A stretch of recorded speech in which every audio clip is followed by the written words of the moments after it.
Welcome, enlightened ones. Let's elevate. You know what's heavy, not in a dramatic way, in a quiet way. The kind of weight that doesn't announce itself. The kind that shows up when you realize you're tired, but you haven't been doing that much. You're exhausted from caring, from considering, from showing up with your whole heart. And somewhere along the way, you started carrying something that was never meant to be carried alone. One-sided effort has a cost. And today, we're telling the truth about it. Because you don't lose energy for no reason. You don't become drained by accident. You don't wake up resentful out of nowhere. That fatigue has a source. That heaviness has a history. And it usually traces back to this: you giving more than you're receiving. You reaching when no one is reaching back. You explaining yourself to people who benefit from misunderstanding you. You adjusting your tone, your needs, your expectations, your boundaries, just to keep something going that keeps you tired. And you told yourself it was love, or loyalty, or patience, or maturity. But your spirit knows the difference between devotion and depletion. Let's talk about that. Because one-sided effort doesn't just cost time. It costs self-trust. It costs clarity. It costs joy. It costs your connection to yourself. At first, it feels noble. You tell yourself you're being understanding, that people have their own struggles, that not everyone knows how to show up the way you do. You make excuses for them. You soften the truth. You say, they mean well. You say, it's not personal. You say, they'll come around. And maybe they do, but only when they need something, only when it's convenient, only when you're about to pull away. And every time you stay, a quiet message gets sent. Not to them, to you. That your needs are optional, that your feelings are negotiable, that your effort is expected, but not to be returned. And the dangerous part is this: you start to normalize it. You start to think this is just how relationships work, that you're supposed to be the strong one, the patient one, the one who holds everything together. But strength was never meant to mean self-abandonment, and patience was never meant to be silence in the face of disrespect. And love was never meant to feel like proving your worth over and over again. One-sided effort teaches you to overextend, to over-explain, to over-function. You start doing the emotional labor for everyone in the room. You remember birthdays, you check in, you smooth over tension, you initiate conversations, you repair things you didn't break, and then one day, you stop. Not because you don't care, but because you finally feel how much it's been costing you. That's usually when the guilt shows up. Because you were conditioned to believe that choosing yourself is selfish, that pulling back is cruel, that asking for reciprocity is too much. But listen closely. If someone benefits from your exhaustion, they will call your boundaries abandonment. If someone is used to you overgiving, they will experience your balance as betrayal. That doesn't make you wrong. That makes the dynamic exposed.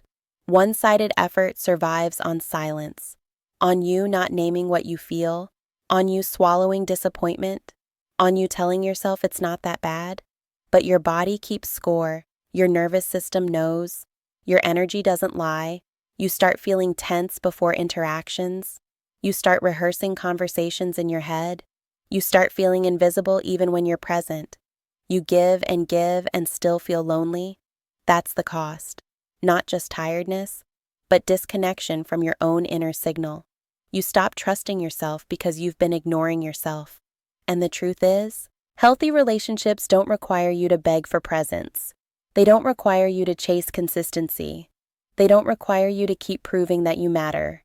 Effort should flow, not be forced, not be extracted, not be earned through suffering. When effort is mutual, you don't feel confused. You don't feel anxious. You don't feel like you're asking for too much. You feel met. You feel considered. You feel safe enough to relax. One-sided effort keeps you in a constant state of alert, waiting, watching, wondering if today will be different, wondering if this time they'll notice, wondering if you should say something or stay quiet to keep the peace. But peace that requires your silence isn't peace. It's avoidance dressed up as harmony. And your soul knows that. You weren't designed to be the only one trying. You weren't designed to be the emotional backbone for people who refuse to stand on their own. You weren't designed to pour endlessly into cups that never refill yours. And here's the part that stings. Sometimes the people who benefit most from your one-sided effort are not bad people. They're just comfortable. Comfortable letting you lead. Comfortable letting you carry. Comfortable letting you care more. And comfort can be just as harmful as cruelty when it keeps you small. When you finally start pulling your energy back, things shift. People notice. Not because they miss you, but because they miss what you provided. Your availability, your reassurance, your emotional labor. And this is where discernment matters. Pay attention to who steps up and who only complains. Pay attention to who asks how you're doing and who only asks what you can do for them. Pay attention to who respects your limits and who pressures you to return to your old role. One-sided effort teaches people how to treat you, but it also teaches you what you will tolerate. And the moment you decide that your energy is sacred, everything changes. Not all at once, not dramatically, but internally. You start checking in with yourself before saying yes. You start noticing when something feels heavy. You start allowing silence instead of filling it. You stop rescuing people from the consequences of their own lack of effort. And that can feel uncomfortable because you're used to being needed. But being needed is not the same as being valued. Let that land. Being needed can drain you. Being valued sustains you. One-sided effort costs you your ability to receive. Because when you're always the giver, receiving feels unfamiliar, even unsafe. You might deflect compliments, downplay your needs, feel guilty when someone offers support. That's not humility, that's conditioning. Conditioning that taught you your role was to serve, not to be supported. But balance is not a luxury, it's a requirement. And reciprocity is not too much to ask. It's the bare minimum for connection that doesn't corrode your spirit. You don't need to announce your withdrawal. You don't need to explain yourself into exhaustion. You don't need permission to stop overgiving. Your energy will speak for you. When you give less, the truth shows up. When you stop initiating, the truth shows up. When you stop fixing, the truth shows up. And whatever is revealed, believe it, not with bitterness, with clarity, because clarity is kindness to yourself. One-sided effort ends when self-respect begins. And self-respect isn't loud. It's calm. It's steady. It's the quiet decision to no longer abandon yourself for connection. You don't have to cut everyone off. You don't have to burn bridges. Sometimes the most powerful shift is simply matching effort. Not overperforming, not overextending, just meeting people where they meet you and seeing who stays. You are allowed to want mutuality. You are allowed to want consistency. You are allowed to want effort that doesn't leave you depleted. That doesn't make you demanding. That makes you aware. And awareness is the beginning of a new standard. One where your energy is protected.